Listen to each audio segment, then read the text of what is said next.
It's no secret that in the late 19th century, the great powers didn't get along. Yet, these nations, despite their mutual distrust and rivalries, all worked together to suppress China's Boxer Rebellion at the turn of the 20th century. Which raises the question, why? Why did so many great powers work together despite the fact that they hated each other? So first, a brief overview.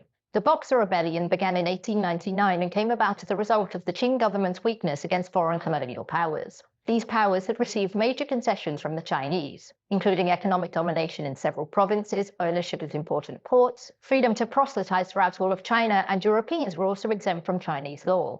All of these were embarrassing to China, but the last two in particular were sore points for the Chinese people. It wasn't long until some of them took matters into their own hands and began to arm themselves and retaliate against foreigners in China against the wishes of the Chinese government. These rebels, who were known outside of China as Boxers because of their knowledge of martial arts, soon raised an army and laid siege to the foreign quarter of Beijing. In response, an international coalition of countries, mostly great powers, arrived to put down the rebellion, which they did. So why did so many nations get involved, and why did they put aside their differences to do so? The first reason why all of these nations got involved was because their citizens were in immediate danger and many feared a bloodbath. There was a fear that the Europeans and Christians in China were going to be slaughtered. And so for the wider publics of the great powers, as well as the churches in their countries, it was a moral imperative that these people be saved. The second reason was prestige. Having your people harmed wasn't just bad for them, but it also would have hurt a nation's international standing. The third reason was money, although in varying degrees for each country. The United States wanted China to open up to trade in the same way that Japan had done in the mid-19th century, because for America, China was primarily a market for exports.